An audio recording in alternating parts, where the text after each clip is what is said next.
सोचिए अगर देश की सबसे बड़ी प्रक्रिया में आपसे सिर्फ सच बोलने को कहा जाए, कोई कागज दिखाने की जरूरत ना हो, तो क्या आप खुलकर जवाब देंगे?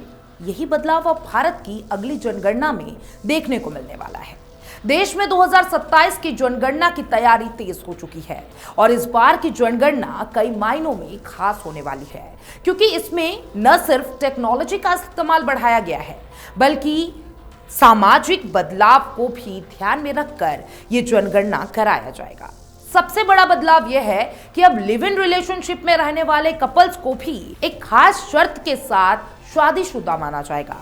अगर कोई जोड़ा खुद को स्थिर रिश्ता यानी कि स्टेबल यूनियन में मानता है, तो जनगणना के दौरान उसे शादीशुदा जोड़े की तरह दर्ज दिया जाएगा। यह फैसला इसलिए अहम माना जा रहा है क्योंकि समाज में रिश्तों की परिभाषा तेजी से बदल रही है।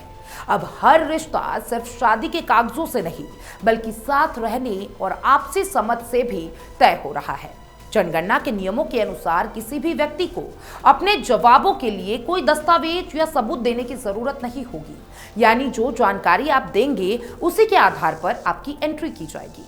अधिकारी वही लिखेंगे जो आप बताएंगे। इसका मतलब साफ है, ये प्रक्रिया पूरी तरीके से भरोसे पर आधारित है। सरकार चाहती है कि लोग बिना किसी डर या दबाव के अपनी सही जानकारी साझा करें, ताकि देश की असली तस्वीर सामने आ सके। इस बार जनगणना में एक और बड़ा बदलाव किया गया है, सेल्फ इन्यूमरेशन, यानी अब लोग खुद भी अपनी जानकारी ऑनलाइन भर सकेंगे। इसके लिए एक खास पोर्टल तैयार किया गया है, जहां आप अपने घर और परिवार की पूरी जानकारी दर्ज करा सकते हैं। सेल्फ एन्यूमरेशन की शुरुआत 1 अप्रैल से कुछ चुनिंदा इलाकों में की जा रही है, जैसे दिल्ली के एनडीएमसी क्षेत्र में। धीरे धीरे इसे पूरे देश में भी लागू कर दिया जाएगा। इस प्रक्रिया में घर का कोई भी जिम्मेदार सदस्य ओटीपी के जरिए मोबाइल वेरिफिकेशन करने के बाद फॉर्म भर सकता है। ये जरूरी नहीं है कि वही घर का मुखिया हो या फिर सबसे बुजुर्ग व्यक्ति हो, कोई भी समझदार व्यक्ति ये काम कर सकता है। फॉर्म भरते समय आपको अपने घर के सभी सदस्यों की जानकारी देनी होगी। इसके लिए एक लॉगिन का इस्तेमाल किया जाएगा, जिससे पूरा डेटा एक जगह इकट्ठा हो सकेगा। सेल्फ एन्यूमरेशन का सबसे अहम हिस्सा है लोकेशन की सही जानकारी देना। इसके लिए आपको अपने जिले का नाम, पिन कोड और अपने इलाके का विवरण देना होगा। इसके बाद एक जियो टैगिंग वाला नक्शा खुलेगा, जिसमें आपको अपने घर की सही लोकेशन मार्क करनी होगी। आपको इतना जूम करना होगा कि अलग अलग घर साफ दिखाई दे रहे हो, और फिर अपने घर पर सही जगह मार्क लगाना होगा। अगर आपने गलत जगह मार्क लगाया हो, तो गिनती करने वाले अधिकारी को आपका घर सटीक से नहीं तरीके से नहीं दिखाई देगा, यानी छोटी सी गलती से आपकी जानकारी अधूरी रह सकती है। फॉर्म भरने के बाद आप उसे तुरंत सबमिट कर सकते हैं या ड्राफ्ट के रूप में सेव भी कर सकते हैं। आपको एक ऐसी आईडी मिलेगा जिसके बाद आप जनगणना अधिकारी के साथ शेयर करना होगा।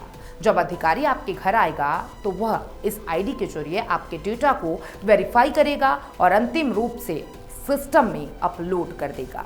पूरी प्रक्रिया को आसान बनाने के लिए पोर्टल पर गाइड और टिप्स भी दिए जाएंगे। इससे लोगों को सही विकल्प चुनने में मदद मिलेगी और फॉर्म भरना आसान हो जाएगा। बताया जा रहा है कि पूरा फॉर्म भरने में 15 से 20 मिनट से ज्यादा का समय इससे ज्यादा नहीं लगेगा, यानी यह प्रक्रिया तेज, आसान और डिजिटल होगा। जनगणना का पहला चरण, जिसे हाउस लिस्टिंग कहा जाता है, 1 अप्रैल से 30 सितंबर के बीच अलग अलग राज्यों में शुरू होगा। ये चरण करीब 45 दिनों तक चलेगा। इसमें पहले 15 दिन लोगों को खुद जानकारी भरने का मौका मिलेगा और अगले 30 दिन अधिकारी घर घर जाकर जानकारी इकट्ठा करेंगे। हाउस लिस्टिंग के दौरान कुल 33 सवाल पूछे जाएंगे, जिनमें घर की स्थिति, सुविधा और उनमें रहने वाले लोगों की जानकारी शामिल होगी। इन सवालों में एक अहम सवाल यह भी होगा कि घर में कितने शादीशुदा जोड़े रहते हैं। ये वह जगह है जहां लिव इन कपल्स को शादीशुदा मानने का नया नियम लागू होगा। हालांकि यह पहली बार नहीं है जब ऐसा किया जा रहा है। पहले भी अगर कोई कपल खुद को शादीशुदा बताता था, तो अधिकारी उसे आधार पर उसे दर्ज कर लेते थे। लेकिन फर्क बस इतना है कि अब इसे आधिकारिक रूप से स्पष्ट कर दिया गया है। इस बार की जनगणना पूरी तरीके से डिजिटल और सुरक्षित होगी। सारा डेटा एनक्रिप्टेड रहेगा और सरकारी सर्वर पर सुरक्षित तरीके से स्टोर कर दिया जाएगा। एक और महत्वपूर्ण बात यह है कि यह पोर्टल सिर्फ भारत की भौगोलिक सीमाओं के अंदर ही इस्तेमाल किया जा सकेगा, यानी विदेश में रहकर लोग इस सुविधा का लाभ नहीं उठा पाएंगे। सरकार का उद्देश्य है कि इस बार जनगणना ज्यादा सटीक, पारदर्शी और तेज हो। इसके लिए टेक्नोलॉजी का पूरा इस्तेमाल किया जा रहा है, लेकिन इसके साथ ही ये जिम्मेदारी भी लोगों पर है कि वे सही जानकारी दें, क्योंकि बिना सबूत के आधार पर पूरी प्रक्रिया चल रही है। इसलिए ईमानदारी सबसे ज्यादा जरूरी है। अगर लोग सही जानकारी देंगे तो सरकार को देश की असली सामाजिक और आर्थिक स्थिति समझने में मदद मिलेगी। इससे भविष्य की नीतियां बनाने में भी आसानी होगी।